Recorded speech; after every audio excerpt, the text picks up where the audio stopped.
पिछली कक्षा में मैं आप लोगों को अर्थशास्त्र की परिचय करवाया था और परिचय के तहत मैं बताया था कि अर्थशास्त्र को हम लोग 5 बिंदुओं के आधार पर अध्ययन करने का प्रयास करें।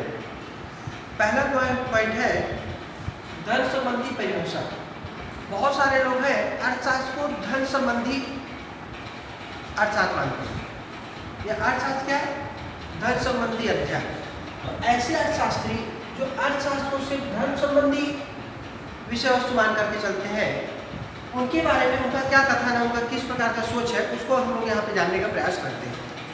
जैसे मैं बताया कि बहुत सारे अर्थशास्त्री हैं जो प्राचीन काल में अर्थशास्त्र को सिर्फ धन का विज्ञान कह करके पुकारते थे। इन समूहों में एडम स्मिथ, जे.बी. वॉकर इत्यादि अर्थशास्त्री थे। चूँकि जैसे हम लोग जानते हैं कि अर्थशास्त्र के जनक एडम स्मिथ को, आधुनिक अर्थशास्त्र के जनक एडम स्मिथ को कहा जाता है, जिन्होंने सबसे पहले अपनी पुस्तक में अर्थशास्त्र को आर्थिक विचारों के अनुसार क्रमबद्ध वैज्ञानिक ढंग से प्रतिपादन किया। इसीलिए एडम स्मिथ को अर्थशास्त्र का जनक कहा जाता है।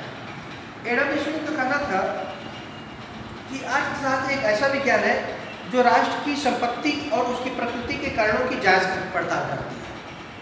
ठीक इसी प्रकार अर्थशास्त्र के दूसरे अर्थशास्त्रियों का कहना है, जैसे जे.बी.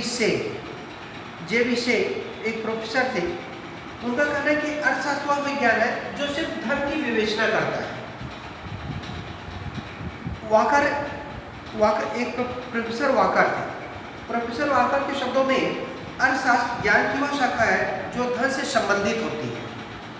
इस प्रकार इस परिभाषा के अंतर्गत अर्थशास्त्र को हम लोगों ने सिर्फ धन संबंधी विज्ञान या धन संबंधी विषय वस्तु को प्रतिपादित करने का हम महिमा मंडित करने का प्रयास किए। आगे हम लोग देखते हैं धन संबंधी परिभाषाओं की आलोचना। जैसे ये पहले विशेषता देखते हैं, अर्थशास्त्र की धन संबंधी परिभाषाओं की विशेषताएं। क्या चीजें हैं धन संबंधी परिभाषाओं की विशेषताएं? जो अर्थशास्त्री अर्थशास्त्र को धन का विज्ञान कहा करके संबोधित करते हैं, उनकी प्रमुख कारण निम्नलिखित है। कोई पहला यह है कि अर्थशास्त्र के अध्ययन का प्रमुख विषय धन है। अर्थशास्त्र के अंतर्गत हम लोग उन सभी बिंदुओं पर चर्चा करते हैं जिससे धन की उत्पत्ति, धन का विनिमय, धन का उपयोग किया जाता है, उसका अध्ययन हम लोग इसके अंतर्गत करते हैं। दूसरा पॉइंट है अर्थशास्त्रियों ने आर्थिक मनुष्य की कल्पना की है। अर्थशास्त्रियों का कहना है कि मनुष्य की जो आर्थिक गतिविधियां, आर्थिक क्रियाकलाप है, उसको इस विषय वस्तु के अंतर्गत सम्मिलित करने का प्रयास किया गया। तीसरा, अर्थशास्त्र में सिर्फ हम लोग धन को भौतिक वस्तु के रूप में प्रस्तुत करने का प्रयास किया गया है। मतलब जो भौतिक वस्तुएं हैं जो मनुष्य के शरीर के लिए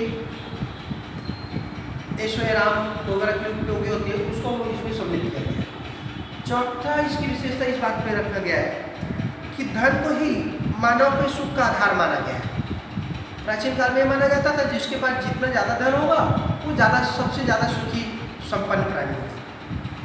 पांचवी विशेषता यह है इसकी कि अर्थशास्त्र एक विज्ञान के रूप में देखा गया। विज्ञान इसमें किसी प्रकार की तथ्यों को खोज कर सकते हैं, निष्कर्ष निकाल सकते हैं, विवेचना कर सकते हैं, घटनाएं पुनरावृत्ति हो सकती है। ये 5 पॉइंट के आधार पर इसके अर्थशास्त्र की विशेषताओं को बताने का प्रयास करते हैं। लेकिन जहाँ पर किसी विषय वस्तु के बहुत सारे समर्थक होते हैं, वहीं पर कुछ लोग इसकी आलोचना भी करते हैं। तो जो अन्य अर्थशास्त्री हैं जो धन संबंधी विज्ञान से सहमत नहीं है, वो निम्नलिखित बिंदुओं के आधार पर इसकी आलोचना करने का प्रयास करते हैं। पहला पॉइंट है धन पर अधिक बल देना।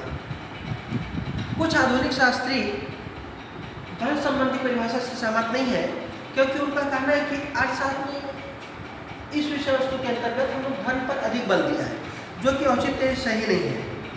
अर्थात वास्तव में मनुष्य की आवश्यकताओं को संतुष्ट करने के लिए का मात्र एक साधन धन ही नहीं होता, बल्कि अन्य वस्तुएं भी होती हैं। धन एक साधन हो सकता है।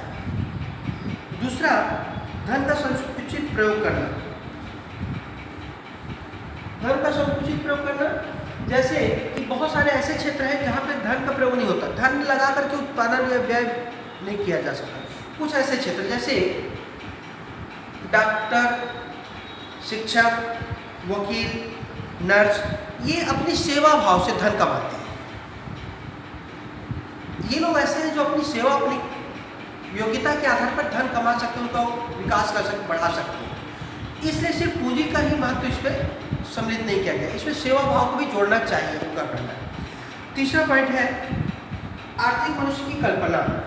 आर्थिक मनुष्य की कल्पना का तात्पर्य है कि जो प्रतिष्ठित अर्थशास्त्री हैं, जिन्होंने ऐसे मनुष्यों को कल्पना की जो हमेशा स्वार्थ एवं धन को कमाने की भावना से प्रेरित होकर कार्य करते थे, पर उसमें धन के अलावा दया, प्रेम, करुणा, सहानुभूति इत्यादि राष्ट्रभक्ति की भावना को सम्मिलित नहीं किया गया। अर्थशास्त्र के अध्ययन में सिर्फ धन का ही अध्ययन नहीं किया जाता, बल्कि एक राष्ट्रभक्ति भी होती है, जुड़ी होती है, दया होती है, प्रेम होता है, सहयोग, संभावना, इन चीज़ों को भी इसमें सम्मिलित नहीं किया गया। इस बात के आधार पर आवश्यक है।